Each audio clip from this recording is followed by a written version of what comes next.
Todo o processo que Deus fez na minha vida começou com o joelho de um casal.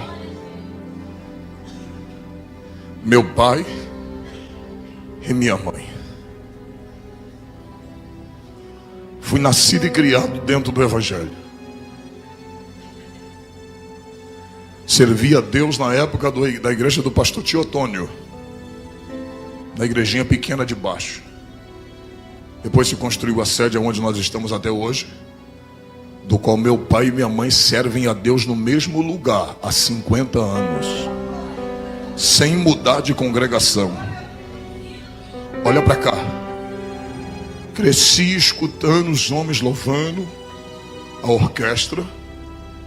Só que sabe como é filho de crente? Vai passando os períodos, e eu digo que a minha geração foi a melhor geração que já existiu.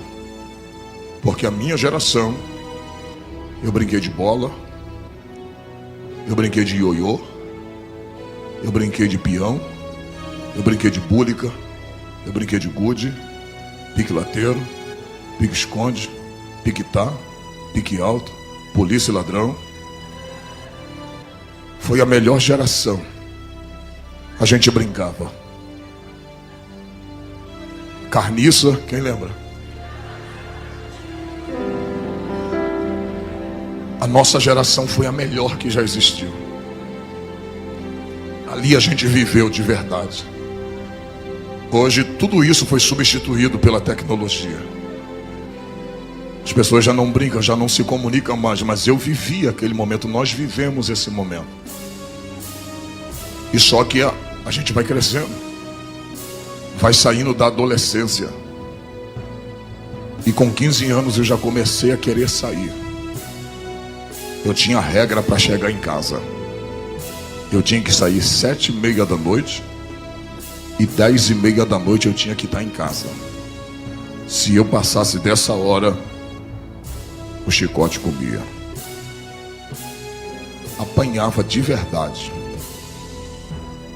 E eu me lembro que quando eu completei 16 anos, eu comecei, por curiosidade, a colocar o primeiro, 15 anos, eu coloquei o primeiro copo de cerveja na boca.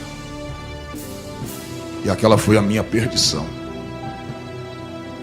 Porque naquela época, quando você bebia uma cerveja, você se sentia mais adulto.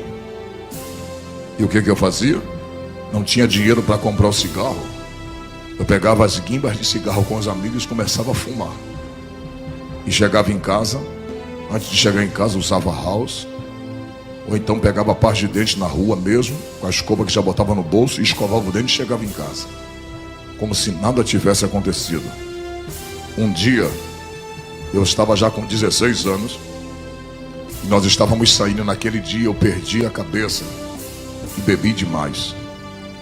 E quando eu estava bem tonto, bem ébrio, um rapaz chegou para mim que se dizia meu amigo e disse: só tem um jeito de tu ficar bom. Eu falei: como? Ele disse: experimente isso aqui. Ele tirou um saco de cocaína do bolso. Eu falei: como se faz isso? Ele preparou aquela trilha para mim e eu cheirei aquilo. Quando eu cheirei, o efeito do álcool foi embora na hora, cortou. E olha como é que o diabo me pegou. Eu disse: então vou precisar pelo menos de um saquinho desse toda vez que eu beber. E toda vez que eu ficar bêbado, eu cheiro isso aqui e fico bom. E eu comecei dessa forma a me aprofundar no vício da cocaína. Foi assim que o diabo foi me pegando. Dali eu comecei a trabalhar e comecei a ganhar bem. E eu ganhava dinheiro toda semana. E R$100 há 20 anos atrás era dinheiro.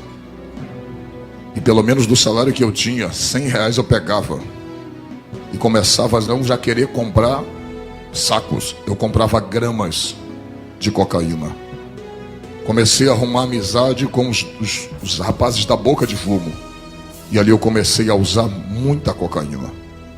Passei a usar cocaína, e quando eu ficava bêbado, eu ia, cheirava e ficava bom. Só que o tempo foi passando.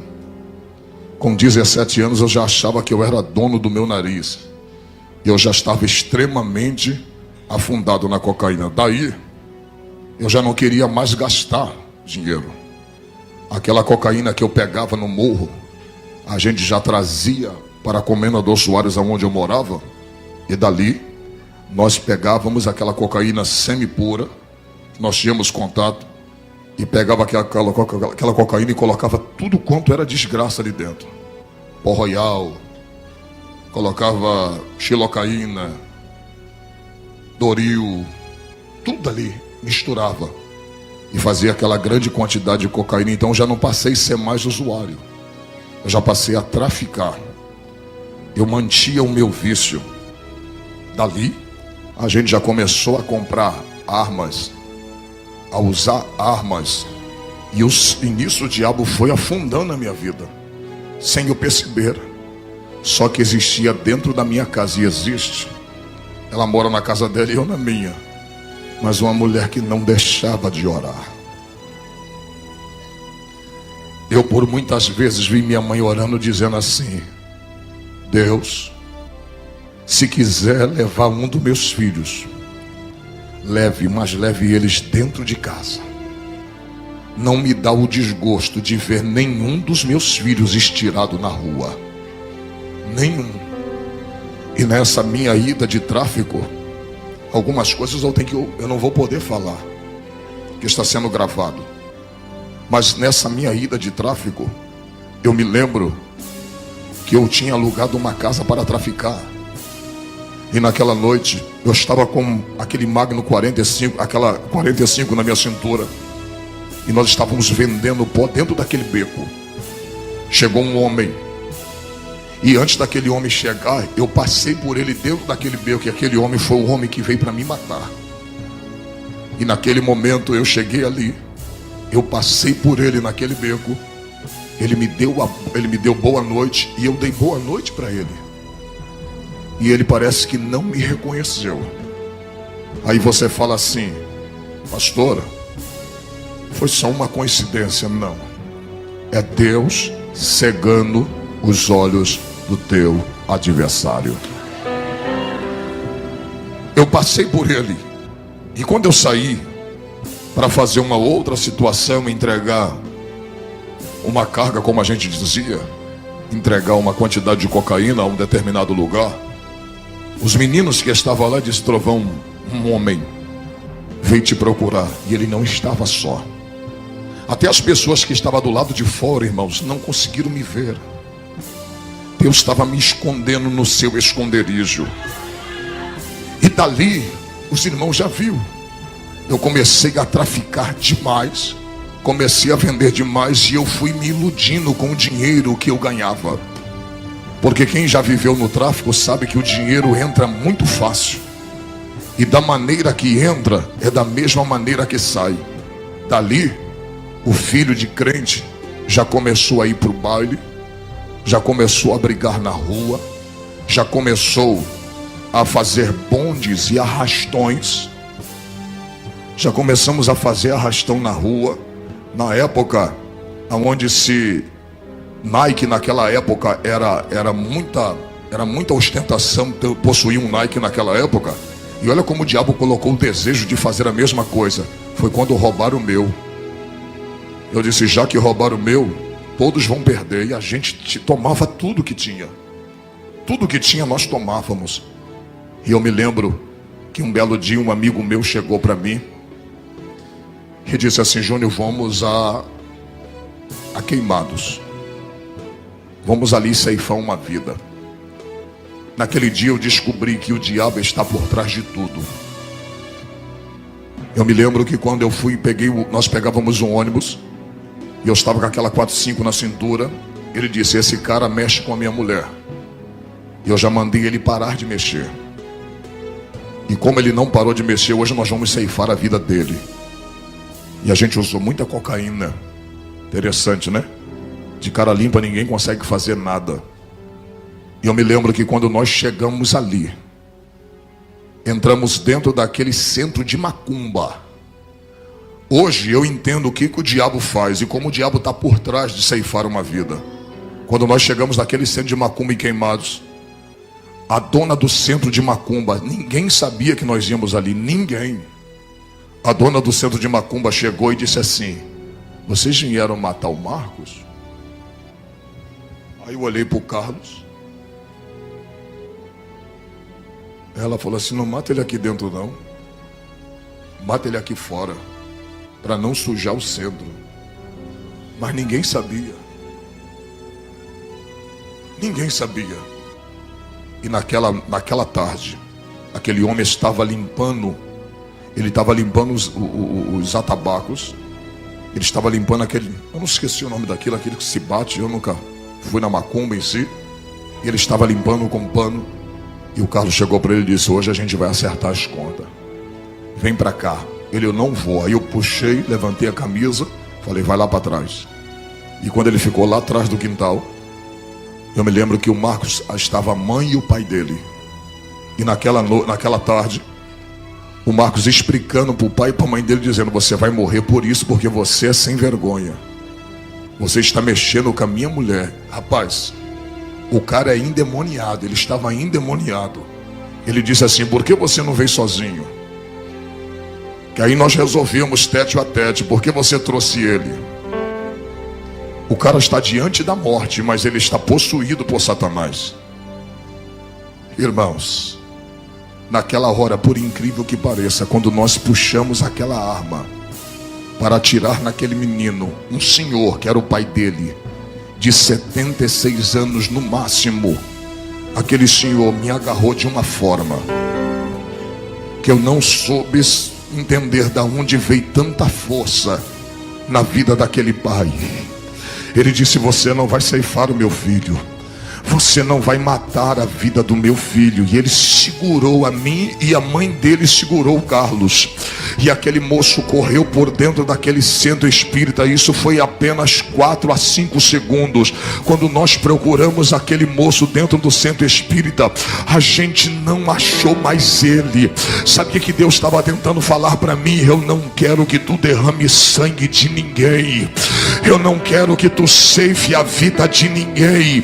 Eu não quero que tu derrame sangue de ninguém. Existem coisas que Deus não permitiu fazer contigo, e existem coisas que Deus também não vai permitir você fazer com os outros.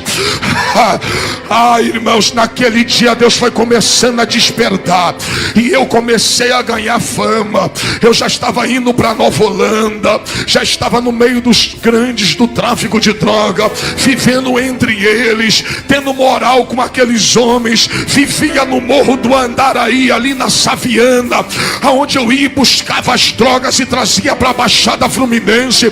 Eu me lembro que um dia eu estava com tanta droga dentro do bolso, que quando eu estava descendo o Morro do Andaraí, a polícia me pegou. E quando a polícia me pegou, eu falei assim: moço, eu sou viciado. E eu conversei com ele, porque eu entendia que para ser malandro eu não precisava falar gíria. Eu nunca falei uma gíria, eu nunca disse qual é, eu nunca disse compadre, eu nunca disse qual é, irmão. Eu nunca usei isso, porque eu entendia que para ser malandro não precisava falar gíria. Aquele polícia me pegou e ele disse: rapaz, o que é que você está fazendo nessa vida? Essa vida não é para você. Sai dessa vida. Talvez o lá de cima está te dando uma oportunidade. Larga essa vida. Eu vou prender a tua droga. E sabe o que ele disse para mim? Se eu te levar para a cadeia, tu assina o 12 e tu vai puxar um bom tempo de cadeia, mas alguma coisa está me dizendo para mim ficar com a tua droga e deixar você embora. Era a oração da minha mãe dizendo: cuida meu filho, guarda do meu filho, livra a vida do meu filho, proteja a vida do meu filho.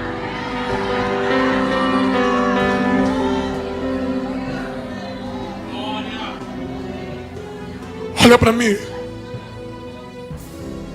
Aquele dia eu tomei aquele bote, sabe o que eu fiz? Fui lá para o Morro do Acari e peguei mais uma quantidade de drogas e fui para dentro de uma casa de um amigo meu chamado Virley. Colocamos aquela grande quantidade de cocaína, parecia um monte, dentro de um prato. Comecei a cortar aquela cocaína na gilete, fazendo as trilhas. E nós começamos a cheirar. Cheirar. Eu e ele, cheirar, cheirar. Até o ponto que naquela noite meu nariz começou a sangrar. E quando eu percebi que eu ia ter uma overdose de cocaína, eu nunca esqueci quem eu fui. Quando você se afasta, todo afastado um dia já experimentou Deus. E não existe ninguém que experimente Deus e esqueça dele. Eu estava naquela mesa com meu nariz sangrando, e quando eu vi que eu ia ter aquela overdose, eu comecei a cantar na frente daquele amigo meu que era ímpio como eu também era. Eu cantei desta forma: eu sei que errei, mas peço outra vez uma chance. Eu quero voltar, prometo seguir como antes. Não dá pra ficar distante assim, com essa angústia no olhar. Por isso preciso ao primeiro amor voltar. Eu quero voltar ao primeiro amor. Preciso voltar ao primeiro amor. Quebra minha vida,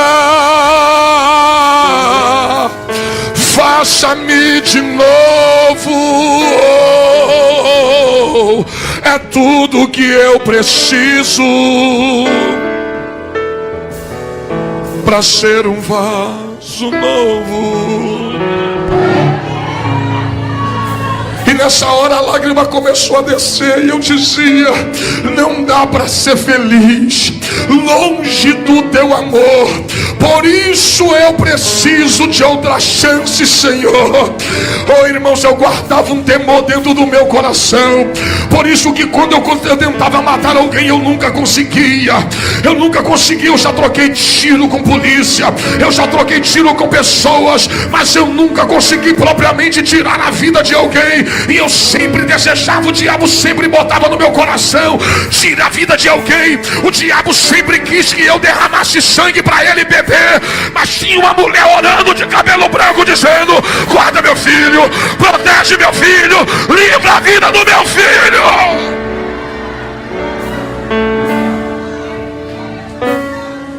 Um dia se reuniu eu e mais 3 e disse: hoje nós vamos tomar tudo, e quem revidar a gente vai matar.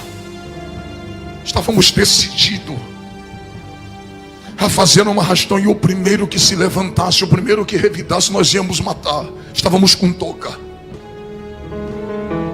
já predisposto a fazer tudo aquilo, tudo premeditado. E quando nós saímos para fazer um assalto, naquela noite eu não vi, mas quando a pessoa viu que haviam 3 elementos andando pela rua, suspeito, aquele policial apaisano seguiu a gente. E quando ele seguiu a gente, na hora que eu puxei do revólver, eu estava com um Magno 357, 6 polegadas, parecia um coringa cromado. Quando eu puxei aquele revólver para fazermos o assalto, eu só comecei a ver do outro lado da rua fogo saindo do cano daquele revólver. O primeiro pegou na minha barriga, aqui.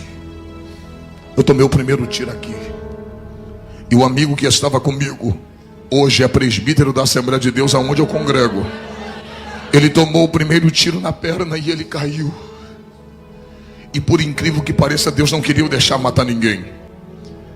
Eu frente a frente com aquele polícia, ele do outro lado, eu apontei o revólver. Irmãos, quem tem revólver sabe, o Magno não falha.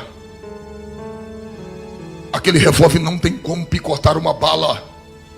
Eu apontei para a direção dele para dar no peito dele. Quando eu apontei e apertei o gatilho, o revólver falhou. Deus segurou aquela bala.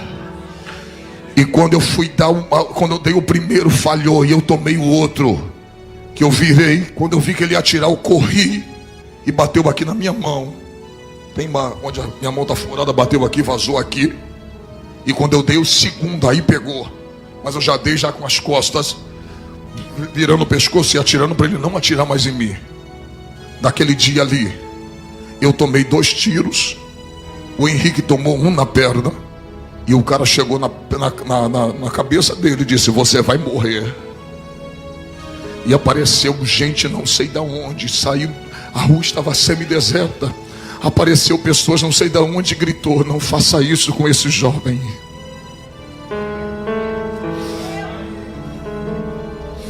E ele chutou o corpo do meu amigo. E eu corri. Peguei um ônibus, nós não estávamos de carro, pegamos um ônibus. Rendi aquele ônibus, puxei aquela arma imensa. Rendi o motorista e disse: me leva até a minha casa. Me leva até Comendador Soares. Nós tomamos tiro em Nova Iguaçu, lá na Dalvomor, na troca de tiro com policiais. Eu disse: me leva até minha casa, não para ninguém. Quando ele me parou, deixou num ponto próximo da minha casa, eu desci, joguei a arma na linha do trem. E quando eu joguei a arma na linha do trem, eu vim para casa. Eu estava com a camisa branca, eu estava com a calça branca e uma camisa verde, um blusão verde por cima, que escondia aquela arma. Quando eu cheguei em casa, que eu tirei a minha camisa, gritei minha mãe, falei: mãe. Minha mãe olhou para mim e disse: meu filho, o que foi isso? Porque você está tão cheio de sangue? E eu disse: mãe, teu filho tomou tiro. E minha mãe olhou como se fosse hoje, 20 anos atrás. Ela olhou e disse: meu filho, Deus preparou o coração da tua mãe para esse dia. E ela me lembrou de uma palavra que ela tinha me dito e eu tinha esquecido. Ela falou: você lembra 15 dias antes de você sair daqui? Eu já sabia para onde você ia. Eu estava indo para o morro, toda sexta-feira eu ia para o morro. E ela disse assim: eu estava saindo 7 horas da noite para ir para a favela. Ela me parou na porta de casa e disse assim: meu filho, nesta madrugada sua mãe estava orando por você. E Deus se apresentou a mim e disse: mulher, não peça mais misericórdia pela vida daquele homem, porque a partir de hoje eu, o Senhor, vou tratar com ele pessoalmente. A minha mãe me lembrou disso. E esse tratar de Deus pessoalmente foi os tiros que eu tomei.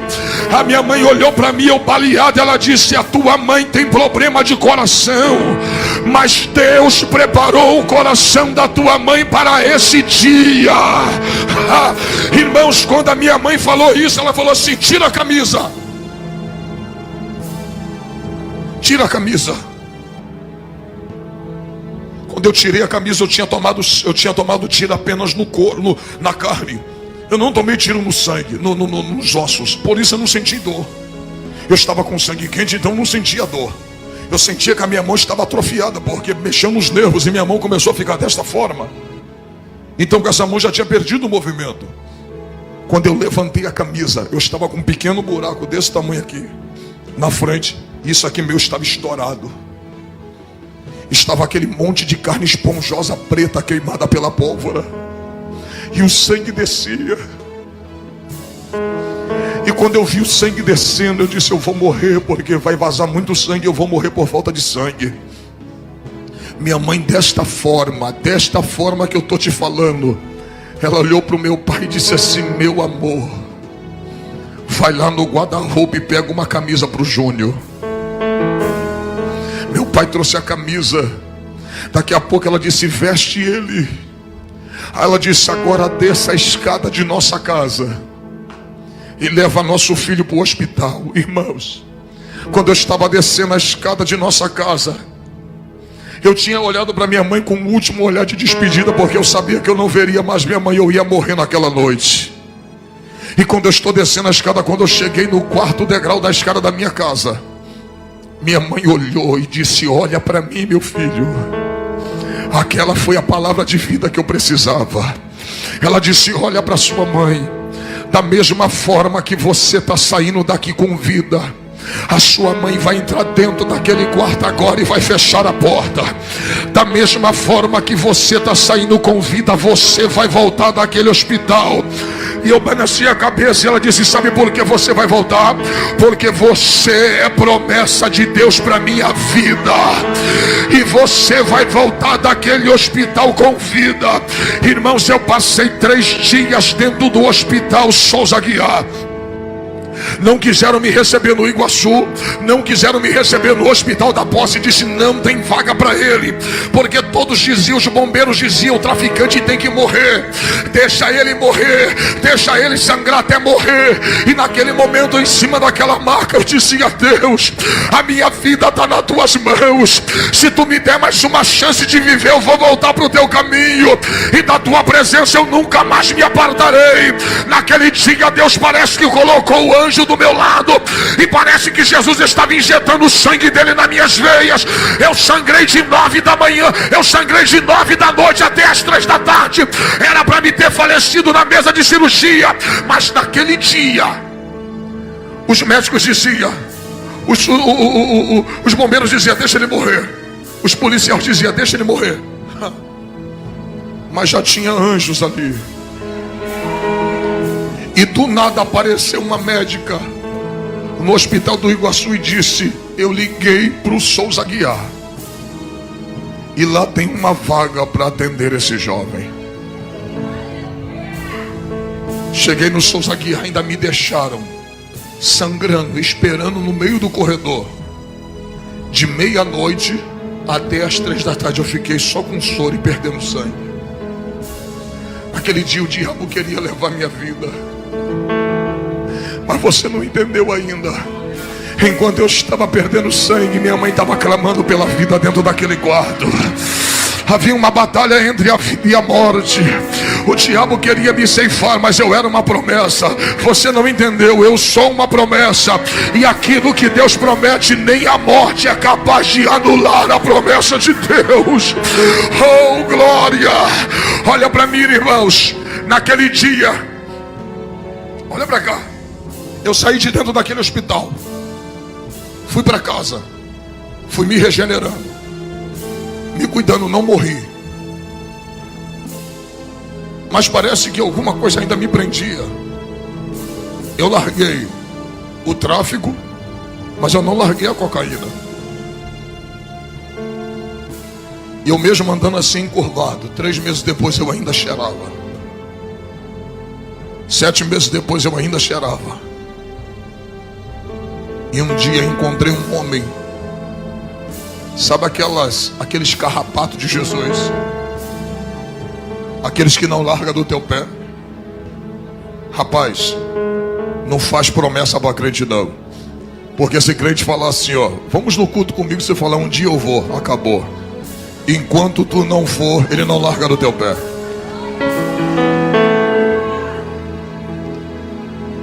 Era uma quinta-feira, olha para mim, quinta-feira. Eu estava com o bolso cheio de cocaína, mas eu não havia cheirado. O Maxi, que hoje é pastor, ele disse assim: Júnior, eu estou vendo que você está ébrio, você está bom, você não está ébrio, você não está drogado. Paga aquela dívida hoje. Eu falei: ô Max, hoje não. Ele: Júnior, se você for à igreja comigo hoje, depois da minha salvação e depois do meu casamento, será o dia mais feliz da minha vida. Aí eu pensei assim, eu falei: esse cara é chato. Então já que eu não cheirei, eu vou para a igreja, depois da igreja eu cheiro. Mas eu vou lá e pago a dívida e morre. Irmãos, fui em casa. Quem é das antigas que lembra das marcas? Eu tinha um tênis reboque, uma calça da HD e uma calça da HD e a camisa da Hang Loose. Eu magrinho, chupado pela cocaína. Eu era muito magro, porque quem cheira é magro demais, é tudo chupado. Vai eu à igreja. 7 horas cheguei, 7 e pouca cheguei na igreja. Irmãos, a congregação do campo do pastor Geraldo Vicente, lá em Comendador Soares. Estava lotado na rua da Sobel, da antiga Sobel, lotada como está aqui. Tinha-se tanto de gente aqui na igreja. O púlpito cheio. Quando deu 8 horas, ele me apresentou. Ele disse: está conosco aí o Júnior, a convite do Max. Está aí. Irmãos, quando deu 8h25, Jonas ficou de pé. E disse assim: Júnior, fica de pé. Eu disse: ele é. Ele falou assim para mim: você crê que Deus fala com um homem? Eu falei: creio, porque minha família é evangélica, eu nasci no berço evangélico, eu sabia que Deus falava. Ele: você crê que Deus falou comigo? Eu disse: creio. O Deus que eu sirvo veio no meu ouvido aqui agora e disse assim para mim: dá oportunidade para esse moço vim aqui na frente cantar um hino para tirar dízimos e oferta para minha casa.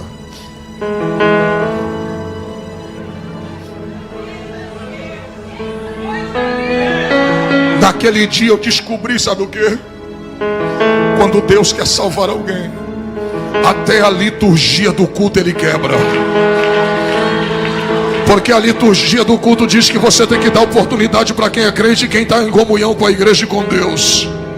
Nunca para uma pessoa que não é crente. E vai eu pela primeira vez na igreja, abri a boca e cantei: quebra minha vida, faça-me de novo, é tudo que eu preciso para ser um vaso novo. Não dá para ser feliz longe do teu amor. Aqui na casa de Isabel, outra chance, Senhor.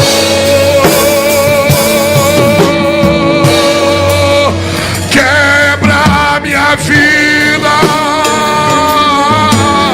A igreja.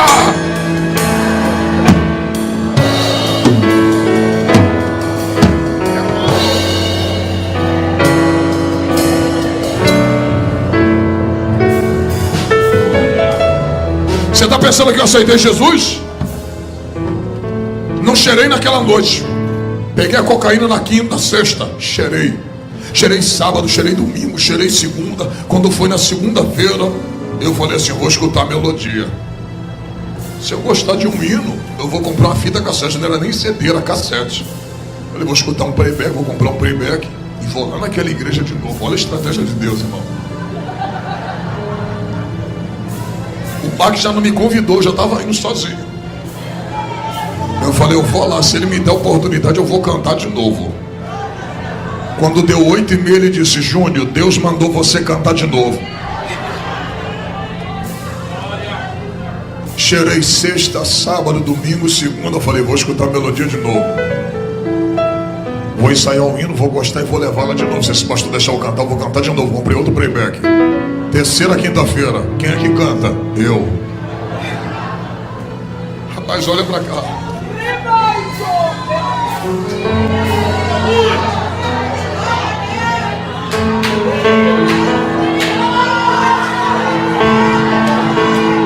Ele colocou o ministério dele em xeque por causa da minha alma. Porque aquilo ali da reunião de ministério, não você pode deixar uma pessoa que não é crente assumir um púlpito que é santo.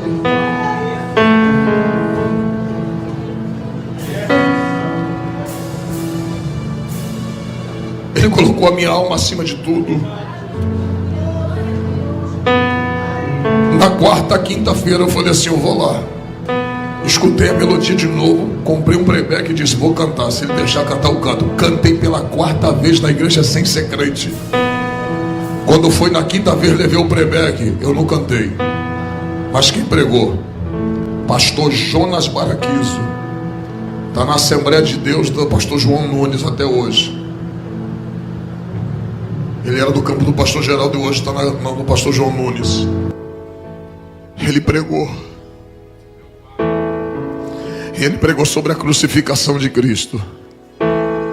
Com 20 minutos de mensagem tinha tanta lágrima no chão que eu não sabia se era um copo que tinha derramado ou eram minhas lágrimas mesmo. E quando eu olhei para o meu lado, sabe quem estava do meu lado? O Max, com a mão em cima do meu ombro, chorando. E eu disse: Max, eu tenho uma notícia para te dar. Ele fala: Júlio. Eu falei: me leva ali na frente, que eu preciso entregar minha vida para Jesus hoje. Eu já não aguento mais viver sem Cristo. Eu preciso sair daqui com Jesus. E naquela noite eu caí de joelho dobrado diante daquele altar. Eu disse: hoje eu quero entregar minha vida para Jesus, para nunca mais abandonar Ele. E naquela noite Jesus me recebeu. Naquela noite Jesus cuidou da minha vida. Sabe aonde minha mãe morava? Minha mãe estava morando nessa época. Ela se mudou para Minas. Depois que eu tomei tiro, eu comecei a me recuperar. Minha mãe se mudou para Minas, porque tinha passado muita coisa com os filhos dela. Eu no tráfico, meu irmão na bebida. E minha mãe já estava querendo descansar um pouco. Sabe o que Deus fez? Deus tinha libertado meu irmão de 22 anos da cachaça, o Marcelo. E meu irmão tem 22, já vai fazer 10 anos, que já não encosta uma gota de bebida na boca e serve a Deus na igreja mundial e é batizado. Olha para cá. Quando eu aceitei Jesus, minha mãe estava morando em Minas Gerais nessa época. Cheguei em casa às 11 horas da noite. Peguei o telefone. Liguei para Minas. Ela: quem é que está falando? Eu falei: mãe, é teu filho. Ela: o que foi que você está ligando nessa hora, meu filho? Eu falei: mãe, eu estou ligando para a senhora para dizer que teu filho não está mais no tráfico. Teu filho acabou de aceitar Jesus, mãe. Teu filho acabou de entregar a sua vida para Jesus. E ela do outro lado, eu ouvia minha mãe dizendo para o meu pai: eu sabia que Jesus ia salvar ele. Eu sabia que Jesus ia salvar ele.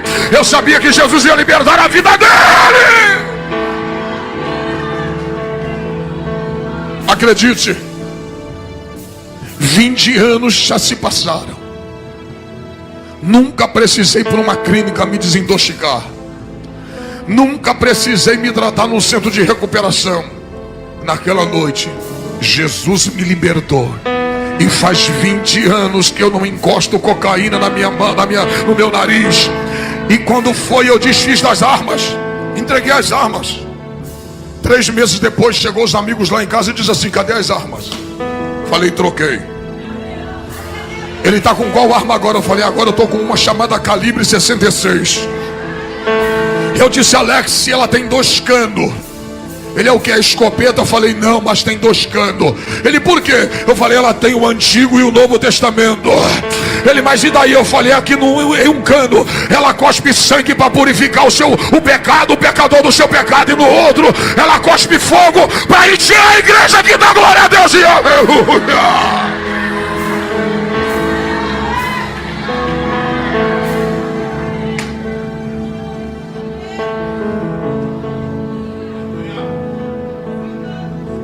Minha esposa está aqui, não me deixa mentir. Encontrei o Jonas Baraquizo trabalhando numa loja aqui em Nova Iguaçu. Dei um abraço nele. Se alegrei com ele. 2 dias depois eu voltei em Nova Iguaçu com um paco meu de DVD. Falei: aqui, toma todos esses DVD. Esse aqui é os DVD do teu filho na fé. Isso aqui é os DVD que Deus deu para o teu filho pregar. Eu sou teu filho na fé. Olha o que Deus está fazendo na vida do teu filho. Abracei ele.